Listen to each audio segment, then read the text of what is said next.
Okay, so I have some controversial thoughts on this. One piece of advice, just general advice I'd give is that, and unfortunately so yeah, don't take that advice. Yeah, We'll cut that out. yeah, cut that out. Hi guys, this is James. Welcome to my channel. And today we have another special video for y'all. As you can see, I'm joined by Umang right here. He's a Year 5 DDP student at HKUST, doing CS and Finance. And he's got a lot to share with y'all today. So I'll let you do a brief self-introduction. Yeah. Hi, thanks, James. So I'm a Year 5 student, and I'm doing a double major in computer science and finance. And yeah, I'm just going to be joining the financial industry. We'll be joining a hedge fund, doing equity long short. It's been a pretty long, but a bit of a hard journey as well. But at the same time, I'm hoping that I can share some of the experiences and some tips so that I can possibly help some of you guys as well, because I know it can be a bit confusing just starting out. So many things to do. So yeah, let's get into it. Yes? Stuyvesant, I have valuable information. Why did you choose HKUST to begin with? Honestly, it was quite simple. The choice was made for me. I applied to a bunch of places. I applied to the US. I applied to some universities in Europe as well. I was even studying German to possibly go into a German university. Cool. But I didn't want to do my bachelor's in German because the universities over there, you need to learn the entire subject in the German language. Wow. Okay. So Hong Kong was HKUST was the only place that gave me a double major offer. And when I was in school, I really didn't want to make a choice between business versus engineering. And I felt like, this was the perfect option for me because they were literally giving me the chance to do both things at the same time. Right. And I felt like, if you're doing a 5-year major, you can have more time to, make mistakes, understand where you want to go with your life versus doing a 3-year or 4-year university degree, because I think that's like a shorter amount of time to figure out things for yourself. Right. That was actually one of the main reasons I chose DDP as well. Okay. And you said 5 years is actually good. That's actually interesting because a lot of people are thinking like, if you want to graduate in 3 or 4 years for a bachelor's, Right. you get into the industry faster. That's good. So you think it's actually better that it's a longer degree, so you spend more time in the university.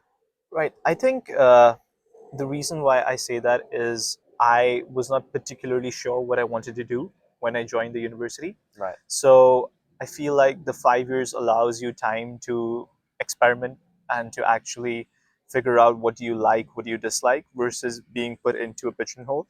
So for example, when I did my first major internship in year 3 in JP Morgan in a software engineering role, I figured that I don't really enjoy software engineering as a job itself, which is when I decided to pivot away more into the finance field. So if I was only doing a 4-year degree, I would not have had the opportunity to make that pivot, because I would have been forced to look for an engineering job in my 4th year, because that would be the only experience on my resume. And so having that optionality that I had 2 more years helped me to, take that leap and decide that, okay, I can still pivot away from this since I don't like it. Yeah. And that really played a big role, I think. You're now in year 5 and you're about to graduate this semester, right? Yeah. Overall, just reflecting on, your 5 years here. I'm still in year 2. I still have a bit to go through. How was your university life as a whole? How would you describe it? I think HKUST is a very interesting university life to begin with, because I honestly love the views all around us. Yeah. Like, like we're even like sitting in an amazing, beautiful park. I've never right been now. here before, by the way. Umang just introduced me, like, let's go here. Yeah. So like there are beautiful views all around. You have 2 swimming pools, you have tennis courts, you have amazing amenities. So I think the university life for me has been more about having this really serene and calm place that I can live in and really just allow me to focus on the things that I want to do in my life. And I feel like being away from the city is a good thing, at least in the formative years right now, because you have all this peace and quiet to actually put your head down, work hard. And yeah, I think USC has been more about the extended thing around the campus versus just the studies for me. Perfect. So yeah, that's what I think about HKUST. Nice. Speaking of that, actually, we know you said UST is a unique university for all of its reputation. But then one thing, I think one of the things that people talk a lot about UST is its competitiveness and, you know, how stressful it is. So what's your viewpoint on that? Is it really like that stressful? And is it, you know, worth going into the competition and trying to fight for the best grades possible? Okay, so I have some controversial thoughts on this, you could call it. For those of you unaware, the grade point system is based on a system of on 4.3. So 4.3 is the maximum that you can get. And there is a tendency amongst a lot of students in HKUST as well that getting good grades is an important part of university, yes. But I think that the incremental benefit of going from, let's say, a 3.4, 3.5 grade to a 4 is less, in my opinion. Right. And why I think that is the job opportunities, the internships, your career experience that you're going to get does not exactly change when you go that much from like 3.5 to a 4. It's more about the things that you're doing outside university that will influence that. It will be a university of stress and tension if you decide to involve yourself in the race. Yep. But if you choose not to take part in the race itself, Exactly. it's not that stressful. I don't think it is stressful to get a 3.4 or a 3.5 in this university. You can definitely have a very balanced workload on yourself, even doing, I think, like 18, 19 credits. Right. And it's not necessarily like worth it if you're abandoning everything else just for that. Then again, it becomes a matter of like goals for everyone, I think. Right. So, for example, if somebody wants to become an academic, they want to do a master's, they want to do a PhD, I think for them, grades become far more important because you need to have amazing grades in order to do those PhD programs, etc. But if your goals are different, if your goals are, let's say, for example, you want to join the industry sooner, you want to join a field which is, let's say, either finance or either machine learning, or you want to join some specific niche sector, I think you really don't need to focus that much on getting a 4.0. I think you're much better suited going after the true experience in that field itself. Right. So you mentioned basically a good baseline would be like 3.4, 3.5, and that would allow you to get, you know, most of the opportunities, unless you're trying to go into like further deeper into academics and stuff. Yeah. So you still need to have some sort of studying strategy, right? And throughout your 5-year journey, have you came up with any sort of strategy, or is there any sort of studying tips that you would like to share? Okay, so there are two components to this thing. One is that you want to understand the concepts behind the course that are being taught. Yep. And the other side is that you want to get good grades in the course that you're being taught. If your goal is to understand the things that are being taught, it makes a lot of sense to always stay in the loop. At least attend your classes weekly and do a end of week debrief at least, and understand everything that was covered in the week. And don't let more than 2 weeks pass by where you don't know what's going on in the class. The second thing is, if you're just trying to, like, get a decent grade and move on, in that case, what I would suggest is that first have a look at the past exam papers. They usually put that out. You will get a decent idea as to, like, what are the key concepts that they test, and then you start studying those things backward instead of, like, studying everything and then looking at the test material. I think you can save a lot of time by looking at the test material first and then deciding what to study based on that. You don't need to study scaring, you just do it. Really? I think there's a little more to it than You know, in university, there's also a lot of other stuff that you need to do, not just study. And a large part about university life, or at least from what I found, is the extracurricular activities that aren't just hobbies. I'm talking about like internships, exchanges, or like, you know, business competitions and those. Do you have any experiences or thoughts that you would like to share on those? I have some thoughts on clubs in general as well. And what happens is that there is a very strong social element to clubs that is stronger than the very thing that the club is supposed to achieve. So, for example, let's take finance, for example. Let's say there is an investment banking club. Okay. Now, this investment banking club is going to have a committee of like 10 people that are going to go through a voting cycle, and then they're going to organize events and so on and so forth. But at the end of the day, there is very little investment banking activity that is going to go on in that club. Right. So, yes, You can join that club and you can become a member of that club or even the president or secretary or whatever to put that on your resume. But if your goal is to actually get investment banking experience in order to get an internship in an investment bank, I don't think that's the best approach to take. Clubs. Clubs. What I would suggest instead is that you try to get as close as you can to the original experience and actually get your hands dirty with the task, Right. instead of doing the things around it. Right. So via like internships and Yeah. and projects, I guess. Yeah. So when it comes to internships as well, there you need to keep track of timelines, because there are a lot of these internships. For example, the recruiting for a summer internship will actually start the fall of previous year itself.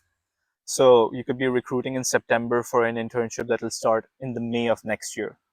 So you need to be really on top of a lot of these timelines when they happen. When it comes to looking for these internships, yes, most of them are on job boards and finding them on LinkedIn, etc. But I would also suggest that people should keep an eye out on LinkedIn, follow the right people on Twitter as well, because a lot of these people that are key opinion leaders that actually have these companies that they lead and everything, a lot of them are on Twitter as well. And you can get in touch with a lot of smart people on Twitter, and they're much more likely to reply to you versus LinkedIn, for example, or any other social media, in my opinion. So Twitter, and Yeah. then what other social media, or you just talking about specifically Twitter? I think specifically Twitter is a great area to actually understand Cool. where the field is heading, the Yeah. one that you're interested in. Uh-huh. It's a very opinionated place. Right. Yeah. So definitely. there are a lot of people sharing a lot of things about the things that are going on in that particular field that might not be known to the general person just researching the field, like online. Because there are many advances that take place, there are many thoughts that people have that get shared live on Twitter. Right. A lot of it. So yeah, I would suggest that definitely have a look at Twitter and follow the important people over there that are doing the things that you're interested in. Because it tends to be like more open and more conversations happen on there, so you get more information. You do Twitter? Oh, I can do Twitter. If you can do Twitter, I can do Twitter. In order to do Twitter, really. So I did two main internships. One was a summer internship in JPM, where I was working on the software engineering side. Yeah. And my next internship was in Deutsche Bank, where I was working on like the investment banking side. But their teams within the investment banking were doing distressed investing. So it's basically like the company is going bankrupt. You will give out a very high interest rate loan to these people, Right. or buy up junk bonds that are trading really cheap, and then find out if there is a way that the company can be restructured, etc. So these were the two main internships for me, and absolutely vital, I think, for my career, because the JPM internship set me on the path to get to the Deutsche internship, and the Deutsche internship set me on the path to now join the hedge fund that I'll be joining. So I think, like, obviously without this progression, yeah, I would not have the experiences that I have and be on the path that I am. Right. And your first internship was in year 3? That was the first major internship, but I Right. think so. Previously, the work experience that I had was mainly with the TEMG courses that they do in DDP. So they're not technically exactly work experience, but what they do is they really help you to get some real world experience working with sponsors that are either banks or they are startups that are actually trying to solve some specific problems. Yeah. So I think that's a great start to actually have some exposure to how the real world operates and have some sort of project experience. So it's just like, really helps to give that minor first boost to you that's like super important, because those first couple of work experiences are just the hardest to get, because most people don't think that a university student in their first year is that valuable to them. So it's like TMG and DDP, they help you to get those first couple of things on your resume. You would recommend like the earlier, the better for internships? For a general DDP student for like 5 years, I would suggest that by year 3 summer, I would suggest having a decent idea about where you want to head with your career. And if you're doing a 4-year program, I think having the clarity in year 2 is important. I think at least give yourself 2 years to figure this stuff out, but at the end of it, like, at least have some clarity where you're headed. I have no idea. No, think about it. Really think. So let's move on from like all the academic stuff. Yeah. Let's talk about work-life balance in university. Like your hobbies, your everything extracurriculars that you do outside of academics. Yeah. How do you go about that? And what do you do? Actually, I have a pretty chill day. Sure. Right now I'm doing 9 credits. Oh only. damn. Yeah. Oh yeah. Okay. So I actually front loaded a lot of my credits Mhm. early on. So my years 1 to 3, I was doing approximately 20 credits a semester, 20 to 22, something like that. So now like my last 2 years were more chill. A general day for me, I get up, I think like 8 o'clock something. I usually get breakfast in Oliver's, Right. Okay. and then I head to the computer barn or Shaw Auditorium to work. A lunch in Passion, and either I go to the gym or I play tennis or I go for a swim. And sometimes I head to the beach that you can take from the 11M bus stop as well. You know, you Right. can just go down and then head to the beach as well. And yeah, it's generally a It's very chill. a That's very nice. chill day, yeah. And unfortunately, I skipped quite a few classes. Yeah, so yeah, don't take that advice. Yeah, We'll cut that out. yeah, cut that out. Hey, cut that out, kid. No peeing in the water. Actually, I think this is more like a very big holiday home, and Uh-huh. such an amazing place that you just have fun living on campus. I totally agree. Yeah. Once you find the balance, Mm. I think it's really nice. Work-life balance. Let's give it a try. Okay. You already mentioned like so much stuff. What would be your favorite part about university? It could be anything. I think one of my favorite parts about university is that the professors here, they're genuinely quite closely connected to the industries as well. They have a very strong idea as to how their academic fields are related to what's going on in the industry. Right. So I would generally advise students to like take help from the professors as well, and actually understand from them how to go about their careers too, because a lot of these professors, they have either come from the industry or they have lots of friends in the industry. So I really like it over here that you can just go to a professor, suggest to them that you work with them on something, that you can either partner with them on a research paper or Right. make different strategies with them, work on a case study with them, and they're genuinely really open to all of that. Right. So Yeah. that follows like your point of like being active and reaching out to Yeah, people, right. and Yeah. in this case, professors. Yeah. Honestly, like most students just don't engage with professors outside the Yeah. classroom. So if you actually make it a point to set up an appointment with them and go to their office, that itself is such a rare event for them that they're like just super happy to like help you along with the stuff that you want to do. Right. So right. it's just a rare event for them, and it makes them happy as well, and you can also learn a lot from the whole process. That's a very, very valuable piece of information. Rare events for the professors. It's not rare. It's impossible. Now, what about the most difficult part or the part that you least like about university? Certain universities have a stronger emphasis on helping their students with jobs, and I think that's not the case here in Hong Kong. It's more of an emphasis on giving you the education and then letting the students figure out on their own how their careers are going to develop. I think there are advantages and disadvantages to that, but at the same time it can help to possibly like provide more industry support to the students, like either Right. perhaps have these companies either have like interview days on campus or things like that. I know they set up like career mosaics, for example, where these companies, they come in and they share information. Yeah. But I guess like I think there could be some more. Yeah, it's quite surface level, I guess. Yeah, So it's yeah. up to the students to, who, like yourself, Yeah. who are more proactive. Yeah. All right. So hello there. So you're about to graduate. Yeah. If you could start university again, then you were in year 1, potentially in some of our viewers' shoes. Yeah. Would you change anything, and what is something that you want to do the most? Yeah, that's a very deep question. It is. That's why I kept it for Yeah. last, I think no, I don't think I would like to go back and change anything. Reason being that I think the mistakes shape you to what you are at this point as well.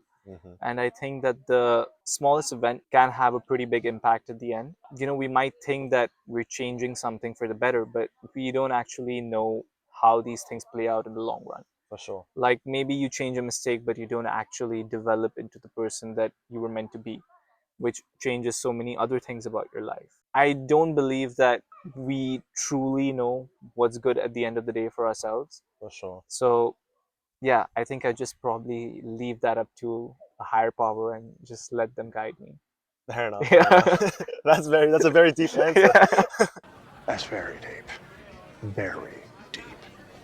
Yeah, so once you graduate, what are your plans? And you're gonna potentially take up, a master's degree sometime in the future? Or? So once I graduate, right now I'm going to be joining a equity long-short hedge fund. I don't think I will ever do a master's. Never say never, but it's not in my plans. Yeah. Because the quicker you join the industry once you graduate and you're good at what you do, I don't think a master's is that helpful anymore in this landscape. An undergrad today is as competitive or can be as competitive as they want to be. So it's like, up to you how much you want to make of the time that you have. And the portfolio that you end up with after you graduate is super important. So I guess that's how you can be like an undergrad, but even more valuable than a master's who doesn't have it.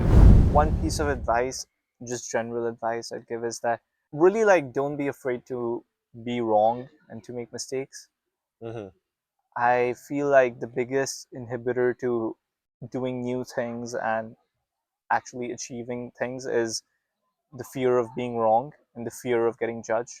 And I truly believe that the smartest people out there can do so much more if they just didn't have that fear of either being proven wrong or to look stupid. Right. And I think it's completely fine to look stupid. If you're always right, you're probably not taking enough risks. If you're too afraid to speak out, or if you're too afraid to make your thoughts known, you're probably not putting yourself out there enough. I would say just keep pushing on and don't think that being wrong is the end. I think it's a vital thing that should help you to keep going forward. Right. So just do it. Yeah, just do it. Just do it. Yeah. No! Just do it! All right. So thank you, Umang, once again for James. joining this video. It has been a very valuable sharing. And we hope you the best in the future for your jobs and everything that is to come. You too. All right. Best of luck, everyone. All right. See you guys. See you guys. That was pretty good. Oh, what